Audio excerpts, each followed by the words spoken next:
What's up, folks, and welcome to Retro Ramble. So, I got an interesting curiosity here for you guys today, if you will. Some of you may remember the excellent River City Girls game that came out a couple of years ago from WayForward. It was a modern title in the long-standing Kunio-kun, or known more to North Americans, River City Ransom series, that starred not the original two protagonists, but their girlfriends. There's a sequel to that in development as I'm recording this, but this is something different. So this is River City Girls 0. And what it actually is a relocalization of the previously Japan-only release for the Super Nintendo called, and I apologize in advance for this, Shin Neketsu Koha Kunio-tachi no Banka. I'm sure I butchered that.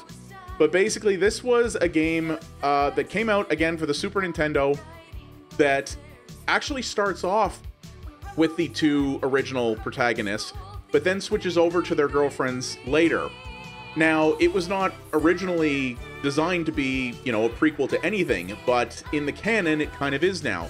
So what WayForward did is they took that game, gave its localization a fresh coat of paint, and put it in a form that makes it easy to play on modern systems. This originally came out only on the Switch, but now it's out on basically everywhere you'd normally see this kind of thing.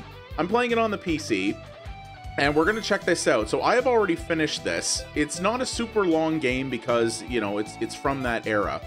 But this has some interesting little bits to it that I'm going to show you guys here. So, as usual, when I talk about these modernizations of older retro titles, I'm going to talk about the features of the sort of wrapping that comes with it first. So if you're not interested in that, click the timestamps down in the description, and you can skip past that right to the gameplay if you like.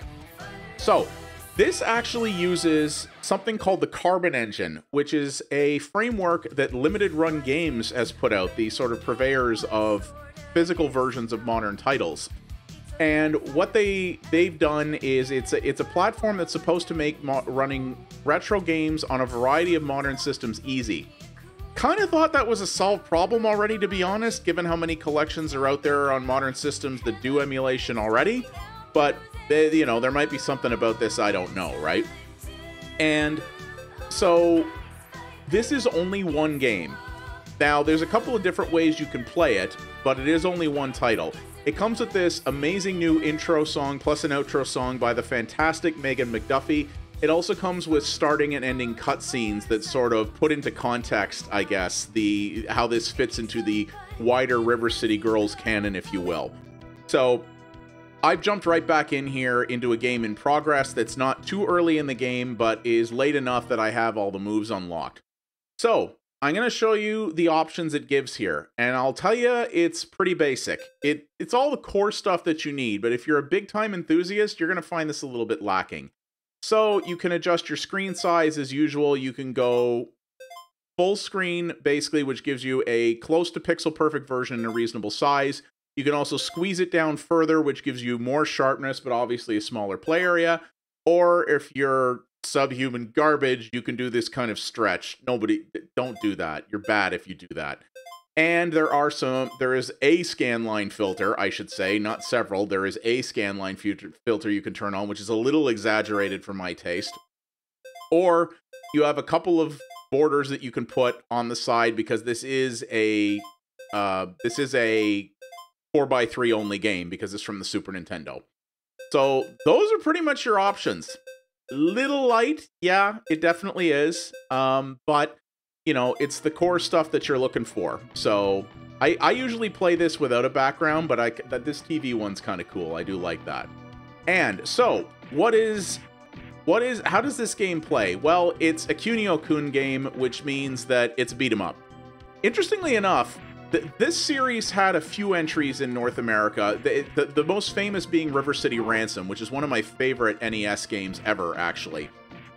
And characters from this universe also appeared in like Super Dodgeball and some other games that Technos put out at the time. But River City Ransom never really went that much further in North America, or the Kunio-kun series, I should say, never went that much further in North America beyond River City Ransom. I guess it just wasn't super popular here, though. I thought River City Ransom was quite a hit. But it continued for a long time in Japan. There's a lot of entries there for a whole bunch of different platforms. There are even entries that you can get to this day for platforms like the 3DS, which I actually have. And Arc System Works bought the IP to this a long time ago because Technos is long defunct. And they've actually been working on some of these new entries, including this one with WayForward. So this is a 16-bit brawler. You're going to progress through a series of different environments, fighting different kinds of enemies and different bosses. Now, the thing that you might find interesting is if you look down on the bottom there, you're going to see there's multiple health bars. Yes, indeed. So you can actually choose to change between different characters that you have access to.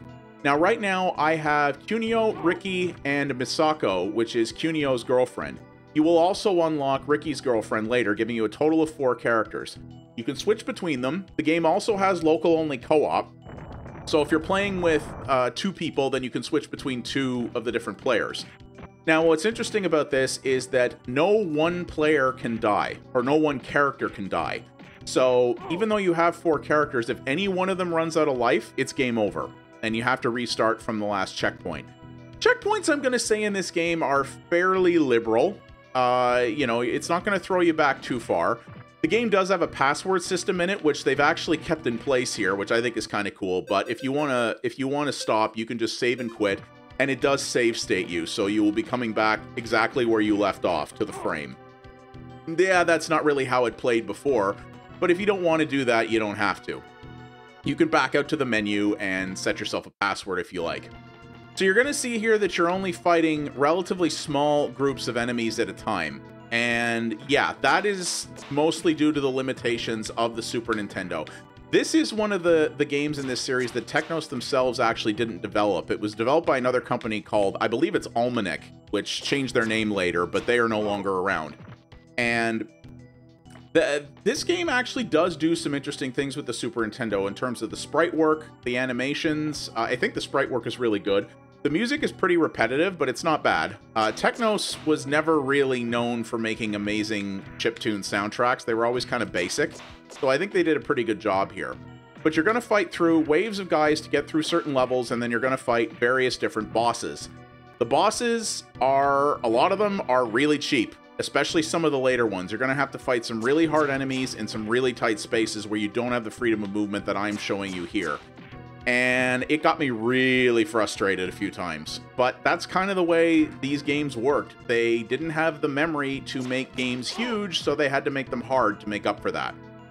So, there is a sort of how to play system in here that I'll back out and show you. Whoops, sorry. Let's back out here, and I'll show you this. So this is the move set for all the different characters. So every character has a punch, a kick, a jump with associated moves with that, and some additional moves that allow you to do certain specials. So you can do special jump kicks. You can do, there is a guard function in this, though it's difficult to use. But if you use that in combination with certain other button presses, you can execute combos, or special moves, I should say. So in the case of this, so I can do this. So there's the guard. The problem with the guard, as you can see, is it doesn't stay permanent as long as you hold the button down. It only gives you a brief moment. So you've got to time it really good to actually get the guard effect. And I found that it's not very useful to use. But if you press a certain button while your guard is down, every character has a different special move. So in the case of Misako, it's this kind of spin kick thing. I personally found Riki's special move the best, which is this here. He does like a, whoop, hang on, I didn't do it. Get up. There. It's like a dragon punch. And I find it's really good because it always throws the enemies back, it always knocks them down, and it does a pretty good amount of damage. I'm not going to lie, some of those really frustrating bosses I've talked about, I basically cheesed by just spamming that. Because there's no penalty for doing it. You have a timing window that you have to hit it in, but it doesn't take, like in some other fighting games where using a special move takes some of your life. This doesn't do that. You can use it as much as you want. And if you time it right, you can kind of cheap stun lock an enemy and cheese your way through. There's also grabs, as you can see. You can do grabs in the air. If you can get on top of a guy, you can sort of keep punching him in the face. Though later enemies will throw you off much sooner. You can also walk up to an enemy when they're down, and if you push down and kick, you'll sort of curb stomp them. which takes some damage off, things like that. So that's the kind of thing that you have to do. And you'll want to switch between the different characters to make sure that you're managing your life correctly, that again, no one character dies. But you're going to find yourself biasing towards the character that has the special moves you like, which for me is mostly Ricky. So there is a story to this. It's pretty cheeseball, which is really what the Kunio-kun games are about. This is a world where basically gangs run everything, and in many cases are revered and considered good guys for it. There is a lot of text in between sequences here. There are 2 English versions. So there's the original English, which is okay, but not amazing. And then WayForward actually did a relocalization of this. So when you go to pick your language, you can pick either English Original or English RCG, which stands for River City Girls.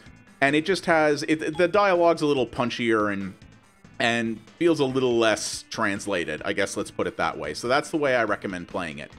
There's also a voice option, which doesn't do anything in the game. I think that's for the cutscenes that were added in, like the actual video cutscenes. Because the only real voice in this game is enemies going "Urgh!" when you knock them over. That's pretty much it. So, yeah, but really you're seeing the bulk of what the gameplay involves here. Like I said, there is a story.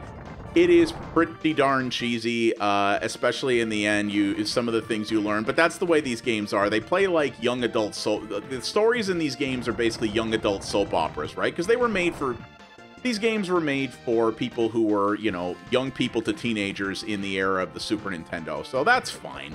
You know, honestly, at the end of the day, you're not going to really probably care that much about the story. You know, the Kunio-kun is a very deep universe, but it's also a somewhat, you know, it's a universe with a lot of lore, but maybe not the most deep lore. Let's put it that way.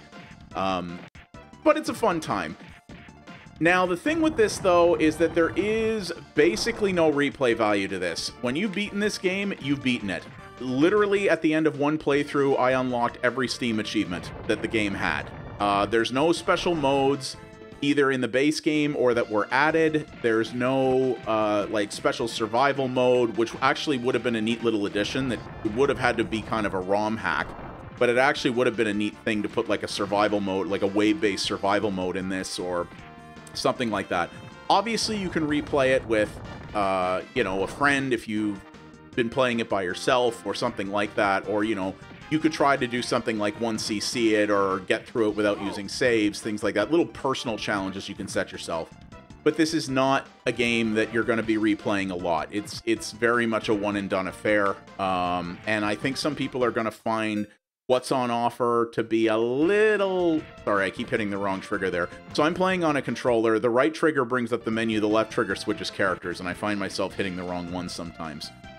So, yeah, it's limited, to be sure. You know, it's not an expensive package, but I have seen packages that cost not much more than this does that have a lot more to them in terms of both number of games and also features. But I think this is an interesting little curiosity, and I think the way that they sort of wrote it into the canon of River City Girls, which, again, they were just... The girlfriends were just side characters in this game. They weren't actually designed to have their own lore or anything like that. I don't know if they actually have appeared in any other game in the series before the actual River City Girls game that was based on them. And I think giving this to people who, you know, want to see sort of where the girls started out, and also just to like I said, I'm not going to play the cutscenes for you because that's spoiling a key feature of this thing. I think if you're interested, you should look at those. But it's cool because they actually sort of, they didn't even really retcon it. They added some context to this that makes it work and actually kind of makes this fit in to the overall storyline of the series, if you will, and ties it into this game that came out, you know, almost 30 years later. And I think that's really cool that they did that. And I think if you're a big fan of River City Girls like I am, that, yeah, this is a nice little time capsule curiosity, I guess, to tide you over until River City Girls 2 gets here, which I'm very much looking forward to. But, you know, we're not sure when that's coming. I think it's supposed to be next year sometime, but Yeah, this is a neat game, and I think big fans of this series are gonna want to try it, especially, and the extra localization and the extra little context cutscenes and things like that, and the cool tunes by Megan McDuffie might sell you on it. But it is a little bit of an ask, even at this price, for one game that you'll be able to brute force your way through in probably 3 to 4 hours, and that you have no real need to play again after that. There's also some sequences in this, like I said, the bosses, a lot of the bosses are very, very cheap. So here's Kyoko, who's the last character. The bosses in this are very, very cheap. There's also some sequences that involve really, really terrible platforming and having to jump to difficult locations and deal with enemies who can knock you off platforms and things like that. I won't spoil it too much, but it's 16-bit cheap, and even taking that into account, I just don't think they're very well designed encounters. I think they could have done a better job, even within the limitations that they had at the time. So it's definitely not my favorite one of these. I think River City Ransom on the NES plays a lot better than this one does. I think it has a lot more depth. It's a lot faster, for sure, faster moving, more responsive, and that game can be cheap, but not anything like this one is, for sure.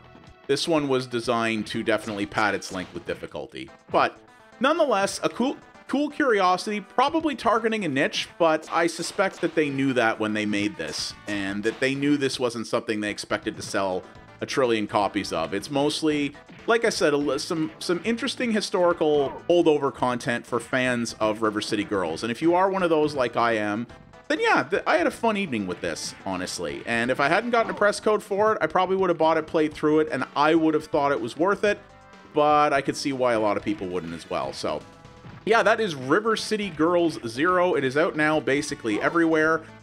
Just know what you're getting into when you buy it, but I think it's good, you know, for what it is. And big fans of the series will definitely want to try this.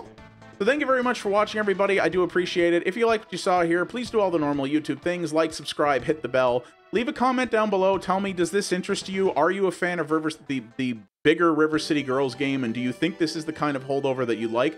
What other 16-bit brawlers, both from back in the day and brawlers of this era, do you like as well? This genre is kind of having a comeback, which I love. And I really am curious to hear about other options that are out there. And as always, you can follow me over at twitch.tv/pxabstraction for multiple variety streams a week. I cover other retro games and indie stuff over there that's better suited to streaming than YouTube. We have a fantastic community there, and I would love to see you be a part of it.